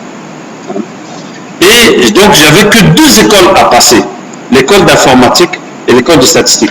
Et quand il y a eu l'école d'informatique, et je me rappelle, subhanallah, j'ai fait Subh, et c'était en juin, et Subh c'est à 4 heures en France. Et après Subh, je me suis recouché. Et je me suis dit, normalement, après Subh, c'est le moment de baraka, c'est le moment où Allah partage le risque, etc. Et je me suis rappelé le hadith de Aïcha radhiyallahu anha, qui demande à Rasulallah, mais les gens qui dorment après Subh, comment ça se fait qu'Allah leur donne le risque? Et le prophète dit, il leur donne, mais il ne leur donne pas la baraka. Hein? C'est après Subh qu'il faudrait faire du dhikr et des doigts, ou bien aller travailler, ça c'est l'heure d'aller travailler, mais pas se recoucher. Je dis, mais moi je suis faible. Hein? 4 heures Subh, l'examen à 8 heures, et il faut que je dorme quand même. Hein? Je dis, je suis faible, j'ai dormi. Et quand je me suis réveillé, il était déjà 8h15. Hein? Alors que le temps de sortir, de courir, prendre c'est fini. Hein? Il fallait que je me lève bien avant pour arriver à l'heure. Si on rate une épreuve, on a raté tout le truc. Hein? Donc c'est fini. Cet examen-là, c'est terminé. C'est tombé à l'eau. Hein? Donc, comme c'était 3 jours d'examen, j'ai pris mon sac à dos, je suis allé au Khourouj pendant 3 jours. Voilà. Hein? Et puis après, donc le seul examen, la seule école où je me suis présenté à l'examen, c'était l'ENSAI, École nationale pour la statistique et l'administration économique. Alhamdulillah, j'ai été premier du concours. J'ai été admis tranquillement. Voilà. Ah, ouais, alhamdulillah. Donc Allah a fait que toutes les autres possibilités ont été coupées, mais la seule possibilité qui restait, paf, j'étais le premier, et voilà. Ouais, au lieu de casser la tête à passer 5 concours, et puis c'est lequel que tu vas choisir, non, directement, j'ai passé un seul concours, et j'ai réussi le premier, et tout s'est bien passé. Waouh, on continue. Donc voilà les épreuves. Ah là c'était dur, hein, parce que si je ne réussissais pas, qu'est-ce que j'allais faire de ma vie? Mais c'est Allah, tu donnes ta vie à Allah, et c'est Allah qui va décider qu'est-ce qu'il va faire de ta vie.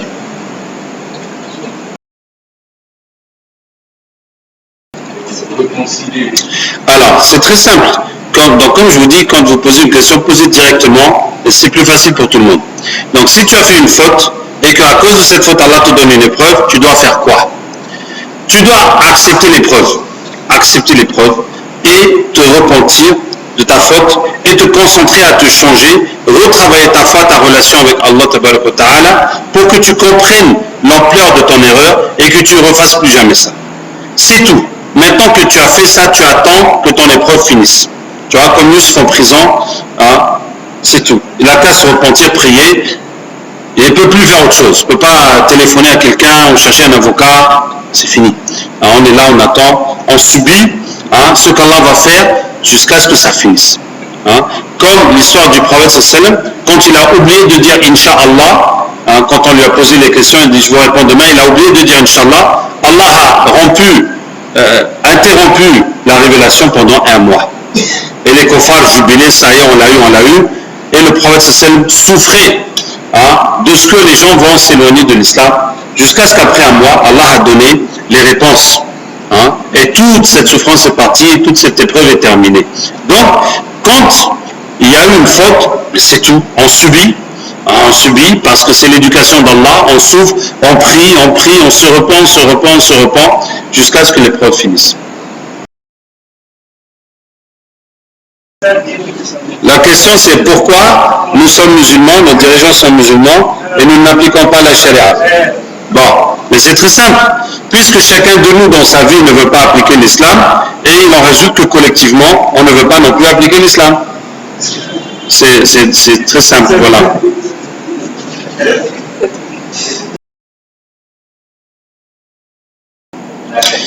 Laisse-moi t'arrêter parce que le verset que tu dis, qui dit que il y a un peuple qui a été interdit d'aller dans une terre, et c'est seulement quand Yéjouj et Méjouj seront lâchés que ce peuple-là pourra aller dans cette terre. Il n'y a pas un verset du Coran qui dit ça. Parce que Yéjouj et Méjouj ont été mentionnés dans 2 sourates du Coran. Dans Surat Al-Kahf, la caverne, avec l'histoire de Qarnayn, et donc les gens se sont plaints de Yéjouj et Méjouj comme destructeurs, il a fait un barrage pour les bloquer.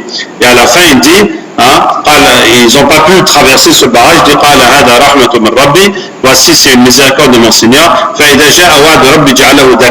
viendra la promesse de mon Seigneur, il le détruira, et puis les Gog et Magog sont relâchés.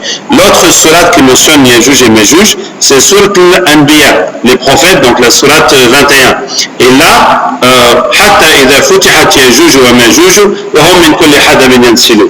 c'est tout. Jusqu'à ce qu'on aura ouvert Yéjouj et Méjouj, et voilà qu'ils descendent de toute montagne, de partout. Ils déferlent de partout. Donc, il n'est pas mentionné ni ici ni là-bas qu'il y a un peuple qui n'a pas eu le droit d'aller dans un pays, et jusqu'à ce que Yéjouj et Méjouj soient lâchés pour qu'ils aillent dans ce pays. Donc il n'y en a pas un verset qui dit ça, et pour dire que, mais comme les Juifs sont rentrés en Palestine, donc forcément les Yéjouj et Méjouj sont déjà lâchés, autrement ils n'auraient pas pu rentrer en Palestine. Non, ça ne fonctionne pas comme ça.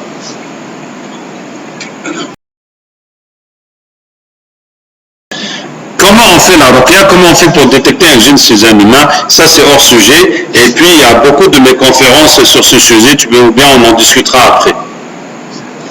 Oui.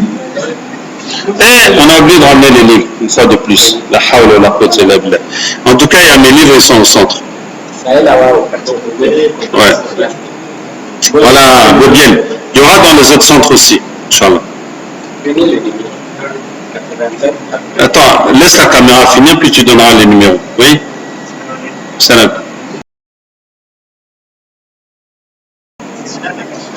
Alors, est-ce qu'on, les nouveaux métiers qui n'existaient pas à l'époque, est-ce qu'on doit apprendre la religion pour bien faire les métiers, etc. C'est ça que tu demandes? Oui, il faut faire ça. Il faut apprendre la religion, les métiers, il faut apprendre les deux. Et les savants de l'islam à l'époque, comme vous entendez les savants qui ont découvert la médecine, la pharmacie, la géographie, c'était d'abord des savants de l'islam. Et puis ils avaient les autres sciences en plus.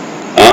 Donc effectivement, on encourage dans chaque métier à maîtriser l'islam et puis aussi le métier que vous faites et pour l'appliquer de façon islamique et de façon bénéfique. Voilà, moi qui suis économiste, c'est le fait d'avoir étudié l'économie qui m'a permis de comprendre le point de vue de l'islam sur l'économie et de voir pourquoi l'économie occidentale ne fonctionne pas, hein, à cause des choses qui ne vont pas. Par exemple, si on parlait de riba, est-ce que vous voyez qu'aujourd'hui l'Europe, l'Amérique sont noyés dans les dettes et dans l'usure, hein, dans les intérêts qu'ils doivent payer, que les États doivent payer. Hein. Et c'est vraiment c'est une catastrophe parce que il y a tellement, c'est une fuite en avant et les dettes ne font que s'accumuler. Et donc la solution, c'est la solution qu'Allah a donnée.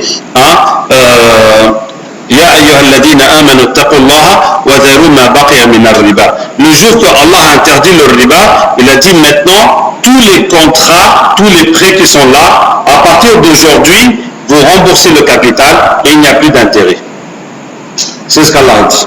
Donc le jour que l'intérêt a été interdit, par exemple si je t'ai prêté 10 millions et tu m'as remboursé 5 millions avec les intérêts, à partir d'aujourd'hui, ce qui est passé, on n'en parle plus, mais à partir d'aujourd'hui, les 5 millions qui restent, tu vas me les rembourser sans un franc d'intérêt dessus. C'est comme ça. Donc si on applique cette règle au niveau mondial, eh ben, tous les États et tous les organismes qui sont endettés, ils vont finir par payer leurs dettes et l'endettement sera fini. Vous voyez?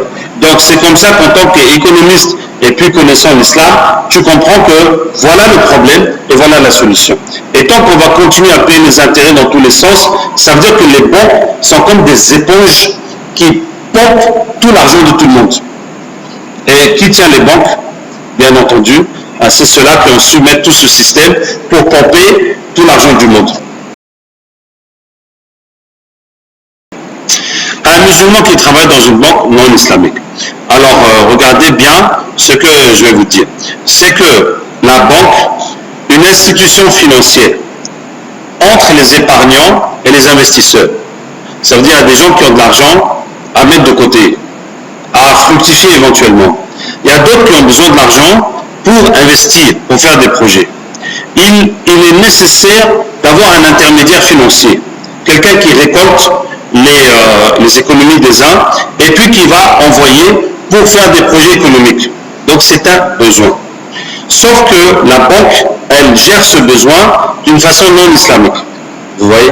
Ce n'est pas comme par exemple le truc de loterie, qui n'est pas un besoin, et qui est haram, et qui n'est pas un besoin du tout. Ou bien l'alcool, qui est haram, et qui n'est pas un besoin. Ça veut dire si demain au Niger, il n'y a plus de loterie, ça ne va faire aucun mal au pays. Si demain au Niger, il n'y a plus d'alcool, ça ne va faire aucun mal au pays. Mais si demain au Niger, il n'y a plus de banque, c'est une catastrophe. Parce que les gens ont besoin de mettre l'argent quelque part, les autres qui ont besoin de financement pour faire leur projet, il n'y a plus nulle part. Ça veut dire, par exemple, si moi j'ai un projet, je peux vous dire, bon les gars, vous pouvez donner 2000 chacun pour que j'aille faire une boulangerie. C'est pas possible. Il faut une institution entre les épargnants et les choses. Donc, étant donné qu'on ne peut pas, par exemple, si moi, j'étais le calife des musulmans, et je ne le suis pas, et si je vous dis, allez, plus personne ne travaille à la banque, c'est haram, et demain, toutes les banques ferment, on a fait quoi? On va se retrouver dans la catastrophe. Vous voyez?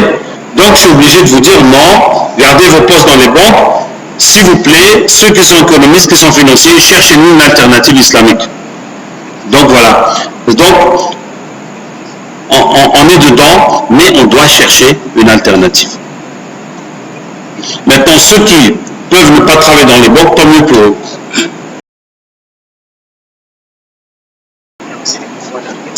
Qu'en est-il des gens qui continuent à faire des péchés et quand on leur dit que c'est des péchés mineurs, hein, c'est des péchés mineurs qu'Allah va leur pardonner. Ceux qu'on leur dit qu'une des conséquences des péchés, la première conséquence des péchés, ça, j'ai d'autres conférences là-dessus, c'est la colère d'Allah. Hein, regarde, Allah, le prophète sallallahu a comparé les péchés à la jalousie. Il dit Allah est jaloux et la jalousie d'Allah, c'est quand on commet les péchés. Tu vois, par exemple, moi si j'ai ma femme, et bien sûr je suis jaloux de ma femme, et toi tu dis, je vais la toucher juste un peu, est-ce que je peux accepter ça? Mais tu me dis, mais non, mais je vais juste toucher un peu, c'est pas grave, que toi, le plus petit peu, c'est trop déjà. Hein? N'est-ce pas? Ou bien? Non, on n'accepte pas. Et tu crois qu'Allah va accepter? Hein? Tu t'amuses avec la jalousie d'Allah. Si toi tu es assis avec ta femme, je dis ça va, oui, elle est bien, hein, ta femme. Est-ce que un de nous a le courage de défier la jalousie d'un homme comme ça devant lui? Et devant Allah, on a le courage de défier sa jalousie. Non, c'est un petit péché. Hein? Après, je vais te faire l'istighfar et puis ça va passer. Hein? Hein? Et tu as le courage de défier la jalousie d'Allah comme ça, d'une part. Deuxièmement, quand on désobéit à Allah, ça provoque sa colère. La conséquence suivante, c'est qu'Allah n'accepte plus tes doigts. C'est la conséquence directe. Parce que si tu es venu toucher ma femme, puis tu me dis, ouais, je sais que j'ai besoin de ton aide, de mon aide, je vais te donner un coup de poing, oui. Hein? Quelle aide encore? Hein? Et troisièmement, hein, Allah va donner des problèmes à la personne pour qu'il se repente. Comment?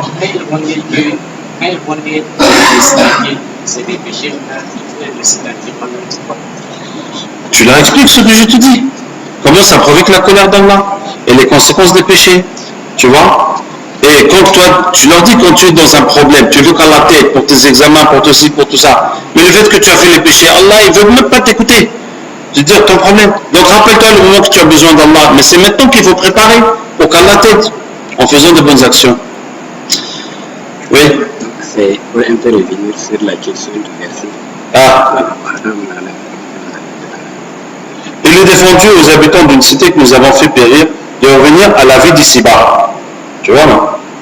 Et juste après, jusqu'à ce que soient relâchés les juges et méjuges qui se précipiteront de chaque auteur. Donc, tel que le verset il est mis avec sa traduction, c'est vrai que je connais ça. Il est interdit, une ville qu'on a détruite, ils ne vont pas revenir. Ils ne vont pas revenir à la vie, etc.